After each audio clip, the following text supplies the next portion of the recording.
அமெரிக்காவின் உதவி இல்லாமல் இஸ்ரேலால் ஈரானின் அணுசக்தி திட்டங்களை அழிக்க முடியாது.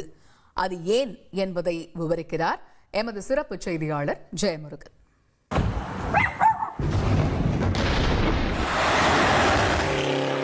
மத்திய கிழக்கில் இஸ்ரேல் மற்றும் ஈரான் இடையிலான சண்டை தொடர்ந்து நடைபெற்று வருகிறது.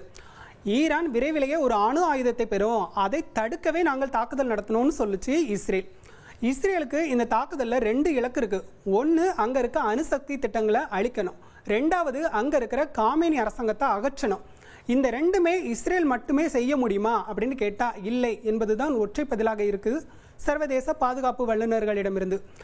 இஸ்ரேலை பொறுத்தவரையில் மத்திய கிழக்கில், அதாவது தன்னை சுற்றி இருக்க எதிரி தேசங்கள்கிட்ட அணு ஆயுதங்கள் இருக்கக்கூடாது அப்படிங்கிறதுல மிக தெளிவாகவே இருக்கிறது. இதற்கு இஸ்ரேலின் முந்தைய ஆபரேஷன்களே ஒரு முக்கிய உதாரணம். 1950 மற்றும் 60களில் அதன் அண்டைய நாடான எகிப்து கண்டம் விட்டு கண்டம் தாவும் ஏவுகணைகள் மற்றும் ஜெட் விமானங்களை தயாரிப்பதில் கவனம் செலுத்தியது. ஆனால் இந்த திட்டத்தை இஸ்ரேலின் உளவு பிரிவான மொசாட் ஆரம்பத்திலேயே அழித்துவிட்டது. இதற்கு அடுத்தபடியாக 1981ஆம் ஆண்டு ஈராக்கில் இது போன்ற ஒரு தாக்குதலை நடத்தியது இஸ்ரேல்.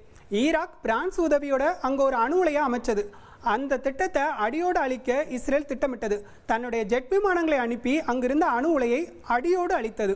இதற்கு அடுத்தபடியாக 2007ஆம் ஆண்டு சிரியாவில் ஒரு தாக்குதல் நடத்தியது இஸ்ரேல். சிரியாவும் தனது அணுசக்தி ஆசையை பூர்த்தி செய்ய அந்த நடவடிக்கையில் இறங்கியிருந்தது. சிரியாவின் அணுசக்தி உலையையும் ஈராக்கில் அளித்தது போன்றே இஸ்ரேல் அழித்து காட்டியது. இப்போதும் ஈரானின் அணுசக்தி திட்டங்களை குறிவைத்தே இஸ்ரேல் தாக்குதல் நடத்துகிறது. இதில் முக்கியமாக நம்ம பார்த்தோம்னா நாடன்ஸ் அணுசக்தி நிலையம், இதில் இஸ்ரேல் தாக்குதல் நடத்தியிருக்கிறது. ஆனால் முழுமையாக அழிக்கப்பட்டதா என்றால் இல்லை. அங்கிருக்கும் சில கட்டடங்களையே தகர்த்திருக்கிறது. இதற்கு அடுத்தபடியாக ஈரானின் மிக முக்கியமான ஒரு அணுசக்தி நிலையம் என்றால் இஸ்பகான், அங்கும் இஸ்ரேல் தாக்குதல் நடத்தியிருக்குது. அங்கும் சில கட்டடங்களையே இஸ்ரேல் தகர்த்திருக்கிறது. ஈரானின் நாடன்ஸ் மற்றும் இஸ்பகான் அணுசக்தி நிலையங்களில் தாக்குதல் நடத்தப்பட்டதை சர்வதேச அணுசக்தி நிறுவனம் உறுதி செய்திருக்கிறது. ஆனால் அங்கிருந்து எந்த ஒரு ரேடியேஷனும் வெளியாகவில்லை என்ற தகவலையும் தெரிவிக்கிறது. ஈரான் தலைநகர் தெஹ்ரானிலும் அணுசக்தி திட்டங்களை குறிவைத்து இஸ்ரேல் தாக்குதல் நடத்துகிறது. இதில் முக்கியமாக யுரேனியம் பிரித்தெடுக்கும் நிலையங்களை குறிவைத்தே தாக்குதல் நடத்துகிறது. இதன் தொடர்ச்சியாக இஸ்ரேலின் பார்வை ஒரே ஒரு அணுசக்தி நிலையம் மீதே குறியாக இருக்கிறது, ஃபோர்டோ அணுசக்தி நிலையம். இதுதான் ஈரானுடைய மிக முக்கியமான அணுசக்தி நிலையம். தெஹ்ரான்ல இருந்து சுமார் 100 கிலோமீட்டர் தொலைவில் இருக்கு. இங்க தாக்குதல் நடத்த தான் இஸ்ரேல் மிகவும் துடிக்கிறது. ஏனென்றால் இதுதான் மிக முக்கியமான அணுசக்தி நிலையமாக இருக்கிறது. இங்க தாக்குதல் நடத்தினா அதுக்கு அமெரிக்காவோட உதவி வேணும். இஸ்ரேலிடம் அதிநவீன போர் விமானங்கள் மற்றும் பங்கர் குண்டுகள் இருந்தாலுமே இந்த போர்டோ அணுசக்தி நிலையத்தை தகர்க்க முடியாது என்பதே சர்வதேச பாதுகாப்பு வல்லுநர்களின் கூற்று. இந்த அணுசக்தி நிலையம் மலைக்கு உள்ளே இருக்கிறது. அதனால் மிகவும் சக்தி வாய்ந்த ஒரு பங்கர் குண்டு வேண்டும். அதனை வீசுவதற்கும் ஒரு வலுவான விமானம் வேண்டும். இந்த 2மே இஸ்ரேலிடம் இல்லை. அது யாரிடம் இருக்கிறது என்றால் அமெரிக்காவிடம் மட்டுமே இருக்கிறது. அமெரிக்கா வைத்திருக்கும் P-2 விமானங்களால் மட்டுமே இத்தகைய குண்டை வீச முடியும் என்று சொல்கிறார்கள் அவர்கள்.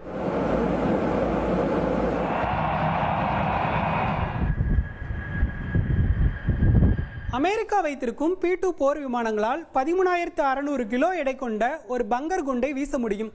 எனவேதான் அந்த விமானத்தின் தேவையை எதிர்பார்த்து காத்திருக்கிறது இஸ்ரேல். அதற்கு அமெரிக்கா சம்மதிக்குமா என்பதை பொறுத்திருந்து காணலாம்.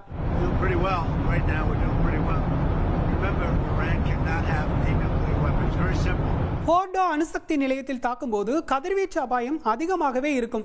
இதற்கு சர்வதேச அளவில் எதிர்ப்பும் எழும். இந்த சூழலில் அமெரிக்கா இதை எவ்வாறு கையாளும் என்ற கேள்வியும் அதன் முன்பாக